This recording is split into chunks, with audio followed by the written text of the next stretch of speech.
جی السلام علیکم ورحمۃ اللہ۔ ابھی پارک میں آیا تھا اور یوگا سیشن میں تھا، اور جب یوگا سیشن کی کلوزنگ ہو رہی تھی تو اس وقت ڈسکشن شروع ہوئی کہ کس طرح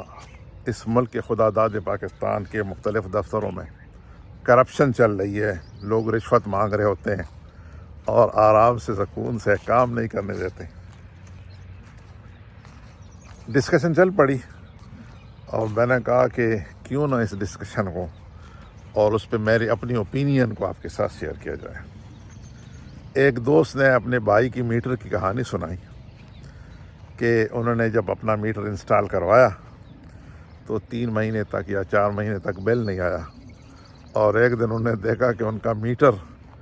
وہاں موجود نہیں تھا، اور جب وہ آفس گئے تو آپڈا کے آفس میں انہیں بتایا گیا کہ آپ نے 3 مہینے کا بل پے نہیں کیا، اس لیے آپ کا میٹر ہٹا دیا۔ اور انہوں نے بتایا کہ بھائی میں نے انہیں کہا کہ ابھی بل ہی نہیں آیا تھا، اور پھر انہوں نے کہا کہ آپ 15,000 روپے دے دیں اور پھر جناب ہم اس مسئلے کو حل کر لیتے ہیں۔ یہ ڈسکشن تھی۔ میں نے فوراً مجھے یاد آیا کہ ایک میٹر تو میں نے بھی انسٹال کیا تھا اور میں نے اس میں کوئی پیسے نہیں دیے تھے۔ میں جب اپنا میٹر انسٹال کروانے لگا تھا تو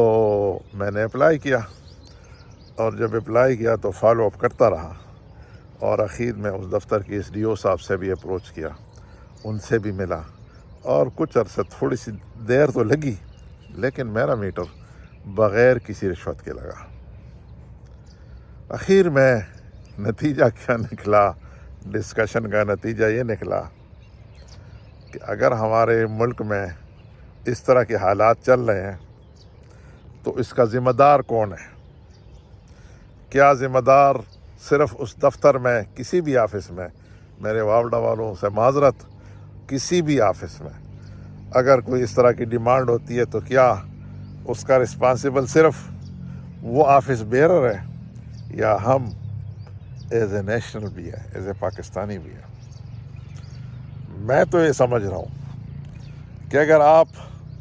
ان چیزوں کو ریزسٹ کرنے لگ جائیں، آپ کوشش کریں ایک قوم کی حیثیت سے، تو یہ مسائل خود بخود حل ہو سکتے ہیں۔ آپ اس میں سیویرٹی کو کم کر سکتے ہیں۔ کسی بھی ایول کو ظاہر جڑ سے تو کاڑا نہیں جا سکتا کیونکہ ازل سے چل رہا ہے۔ مثلاً ابو جہل بھی تو مکے میں پیدا ہوا تھا، خانہ کعبہ کے طواف بھی اس نے کیے ہوں گے، اور حضور کے دور میں تھا، حضور کے ساتھ چاہتے تو اس وقت بھی ابو جہل موجود تھا،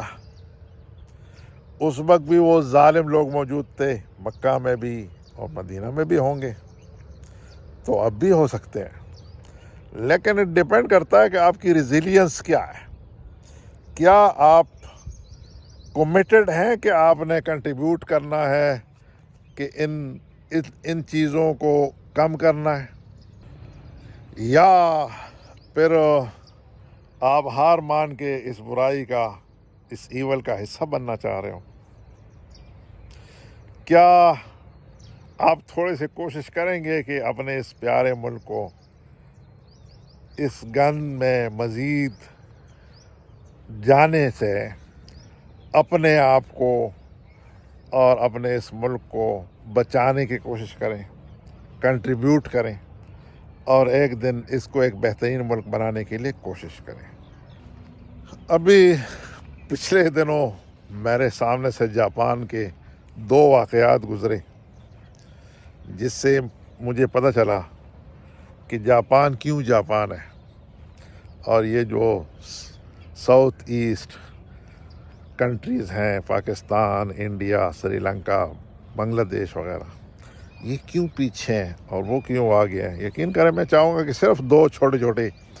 جو ان کے واقعات ہیں وہ آپ کے ساتھ شیئر کروں۔ ایک وہ بتا رہے تھے کہ کسی ایک جزیرے میں، جاپان میں، ان کے ایک میئر آئے، اور اس میئر صاحب نے وہاں 8:30 بجے آفس لگتا تھا، تو ان نے بتایا کہ اب جناب جب میں میئر آ گیا ہوں تو 5 منٹ پہلے تمام لوگ آئیں گے اور 8:25 پہ آفس لگے گا۔ تو وہاں کے امپلائیز 8:25 پہ آفس آنے لگ گئے، 5 منٹ پہلے۔ کسی نے کمپلینٹ کی، اسسمنٹ ہوئی، اور آخر میں نتیجہ یہ نکلا کہ 5 منٹ لوگوں کے زیادہ لیے گئے ہیں،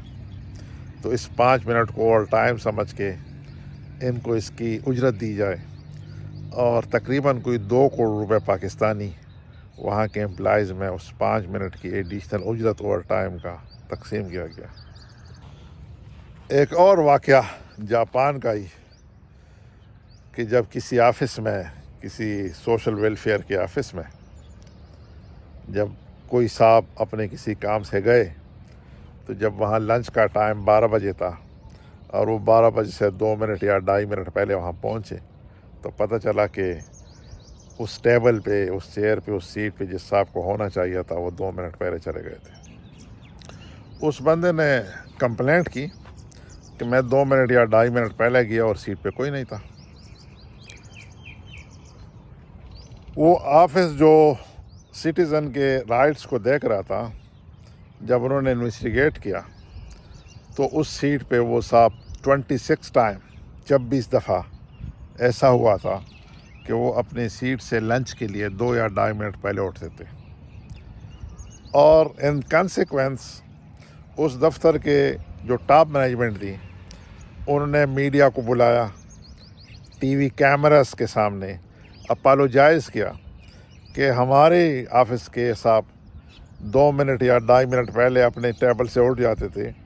تو ان کی وجہ سے جن جن لوگوں کو تکلیف ہوئی ہے انہوں نے سر جھکا کے معافی مانگی کہ ہم اپالوجائز کرتے ہیں اس پہ۔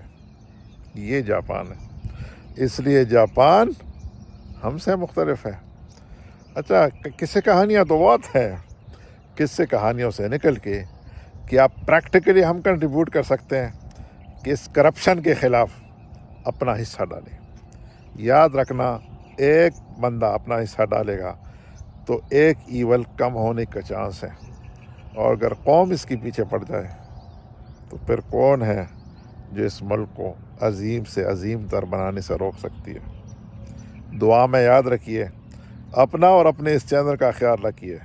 آپ اس وقت ہیں move and mind by Sajid Khan پہ۔ ہمارے ایک دوست جو 15 مارچ سے غائب ہیں، عثمان صاحب، اس کے لیے بھی دعا کیجیے۔ السلام علیکم ورحمۃ اللہ وبرکاتہ۔